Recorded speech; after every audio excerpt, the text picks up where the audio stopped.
5, 4, 3, 2, 1. Heard learned counsel for the petitioners, learned standing counsel for the opposite parties, numbers 1 and 2.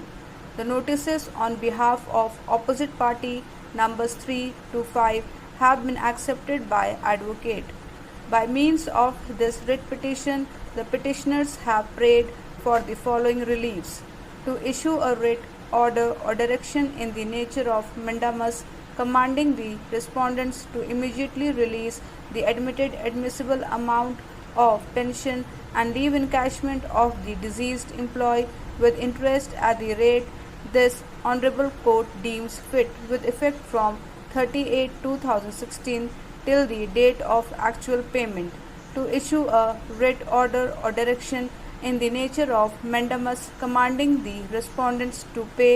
interest at the rate of this Honorable Court deems fit on delayed payment of the amount of GPF and insurance fund with effect from 30/8/2016 till the date of actual payment; to issue a writ, order, or direction in the nature of mandamus, commanding the respondents to pay family pension to the petitioners with effect from 8/12/2020 along with arrears with interest at the rate this Honorable Court deems fit.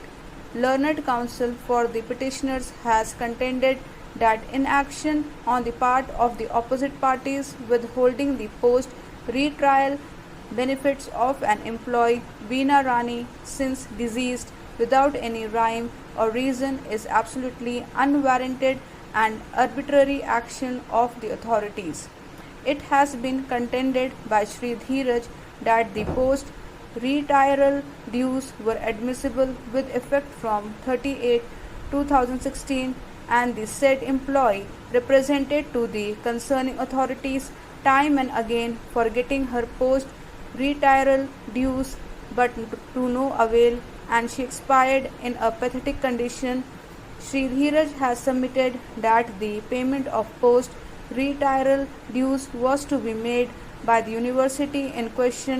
but the university has shifted the liability upon the shoulder of the state government by submitting that unless the state government takes appropriate decision, such payment cannot be made to the employee concerned, who is now deceased. On the other hand, has informed the court that the required correspondence has been made by the university to the state government but to no avail. Shri Dheeraj has further submitted that when the employee was alive, she not only completed all the required formalities for getting the postal retrial dues but apprised her plight to the authority concerned time and again, but to no avail. She died on 7/12/2020, and since then the present petitioners, who are the husband and son of late employee, namely Veena Rani, have been approaching the concerning authority of the university as well as the state government by preferring representation, but to no avail. The aforesaid unwarranted and inhuman approach cannot be appreciated.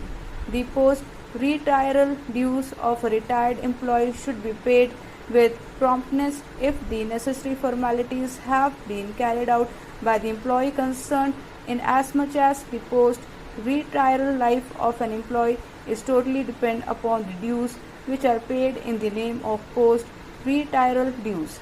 The legal impediment for the sake of creating legal impediment having no cogent reason can also not be accepted.